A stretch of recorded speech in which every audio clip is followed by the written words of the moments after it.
Le secret de Timothée, une vérité cachée. Timothée était un homme simple, vivant dans l'ombre des privilèges des autres. Pendant des années, il avait servi des familles riches en tant que domestique, cachant en lui un profond secret. L'ampleur de ses souffrances émotionnelles lui avait appris une dure leçon sur les relations humaines. Il avait été trahi, non pas une fois, mais à maintes reprises, par des femmes séduites par la richesse.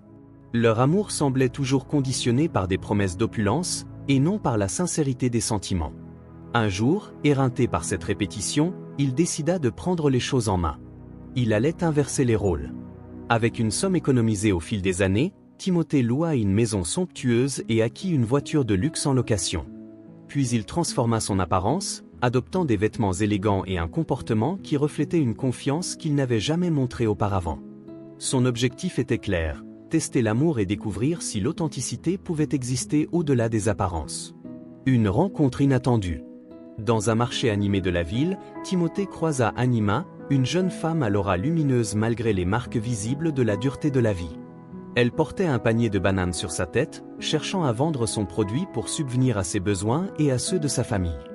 Timothée fut immédiatement captivé par sa résilience et son sourire discret. « Combien pour toutes les bananes aujourd'hui » demanda-t-il, en posant un regard chaleureux sur elle. Anima, méfiante mais intriguée, répondit avec hésitation. Timothée paya sans discuter, ajoutant même un généreux pourboire. Cette générosité marqua le début d'une relation unique entre eux. Il revenait régulièrement, achetant tout son stock et engageant des conversations qui illuminaient les journées monotones d'Anima. Une amitié qui évolue. Au fil des semaines, Timothée et Anima devinrent inséparables. Leurs discussions passèrent des banalités quotidiennes à des échanges plus profonds sur leurs rêves et leurs peurs. Anima, bien qu'attirée par la gentillesse et la prestance de Timothée, se sentait indigne d'un homme qu'elle supposait appartenir à une classe sociale supérieure. Un soir, Timothée lui avoua ses sentiments. « Anima, tu es tout ce que j'ai cherché. Peu importe ton passé ou ta situation actuelle. Mon cœur t'appartient. » Ces mots bouleversèrent Anima. Jamais auparavant quelqu'un ne lui avait parlé avec une telle sincérité. Elle accepta timidement ses avances, bien qu'elle se demandât si cet amour pouvait véritablement exister entre eux, venant de mondes si différents. L'amour mis à l'épreuve.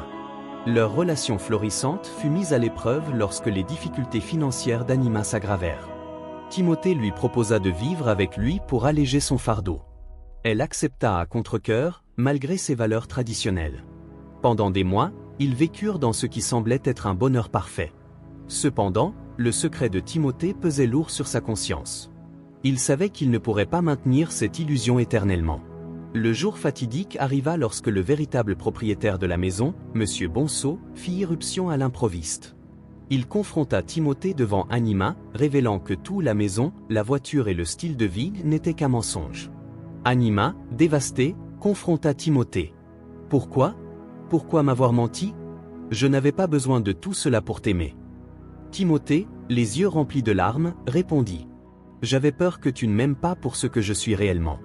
Tout ce que j'ai fait, c'était pour te garder près de moi. » Malgré sa trahison, Anima décida de lui pardonner.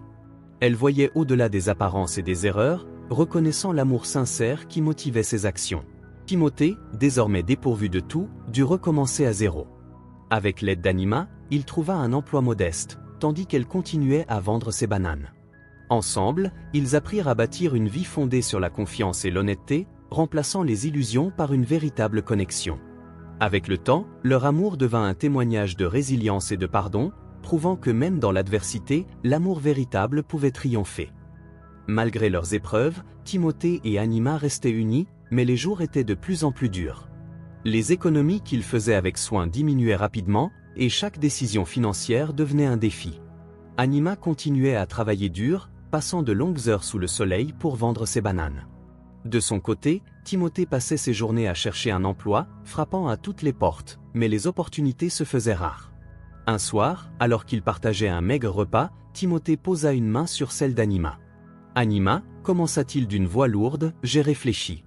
Peut-être devrais-je partir à la capitale. Il y a plus de travail là-bas. Si je trouve quelque chose, je pourrais t'envoyer de l'argent pour nous aider. » Anima sentit une boule se former dans sa gorge.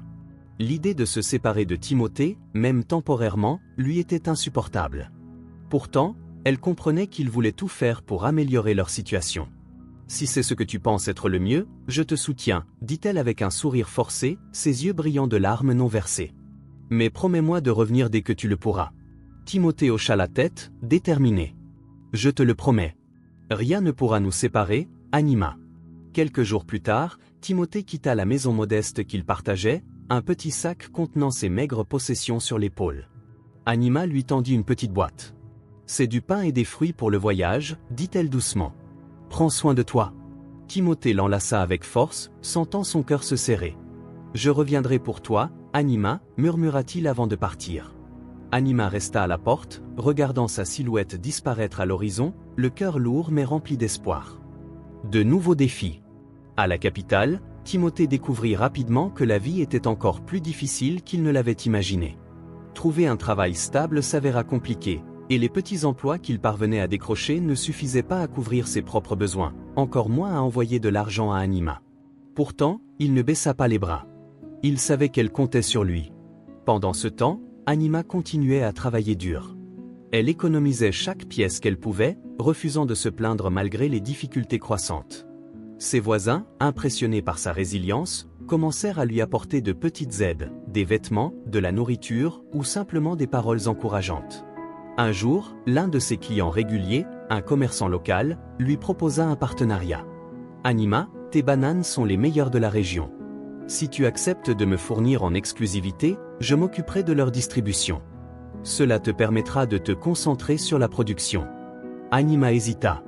C'était une grande opportunité, mais cela signifiait qu'elle devait trouver un moyen d'augmenter sa production, ce qui nécessiterait des investissements qu'elle n'avait pas. Une surprise inattendue. Quelques mois plus tard, alors qu'Anima s'efforçait de maintenir son commerce à flot, Timothée réapparut. Il semblait plus maigre et fatigué, mais ses yeux brillaient de détermination. « Timothée !» s'écria Anima en courant vers lui, le cœur bondissant de joie. Il la serra dans ses bras, ses propres émotions débordant. « Je suis désolé, Anima. Je n'ai pas réussi à trouver un travail stable là-bas, mais je ne pouvais plus rester loin de toi. Ensemble, nous trouverons une solution. » Anima lui sourit à travers ses larmes. « Tu es là, Timothée. C'est tout ce qui compte. Nous ferons face à tout ensemble. Construire un avenir ensemble. » Avec le retour de Timothée, les choses commencèrent à s'améliorer. Anima lui parla de la proposition du commerçant, et ensemble, ils décidèrent d'accepter. Timothée utilisa ses compétences en gestion, qu'il avait acquises en travaillant pour M. Bonceau, pour aider Anima à structurer son activité. Ils travaillèrent jour et nuit, économisant chaque pièce qu'ils gagnaient pour acheter plus de bananes et étendre leur production. Petit à petit, leur commerce prospéra. Les gens de la région respectaient leur détermination et leur travail acharné, et ils commencèrent à attirer l'attention d'acheteurs plus importants. Un jour, un grand distributeur de fruits leur proposa un contrat lucratif. Ce fut une victoire pour eux, un signe que leurs efforts n'étaient pas vains. Une leçon d'amour et de persévérance. Timothée et Anima apprirent que l'amour véritable pouvait surmonter toutes les épreuves. Leur vie restait simple, mais elle était remplie de joie et de gratitude. Ils savaient que leur richesse ne résidait pas dans l'argent ou les possessions matérielles, mais dans leur capacité à se soutenir mutuellement à travers les défis. Lorsqu'ils se marièrent enfin, entourés de leurs amis et de leur famille, Anima murmura à Timothée. « Nous avons prouvé que l'amour peut triompher de tout. » Timothée sourit, son cœur débordant de reconnaissance. « Oui, Anima. Et je promets de ne jamais oublier cette leçon. » Ils avaient traversé des épreuves qui auraient pu briser n'importe quel couple, mais leur foi l'un en l'autre les avait rendus plus forts. Ensemble, ils construisirent une vie remplie de sens, prouvant que même dans les moments les plus sombres, l'amour pouvait illuminer leur chemin.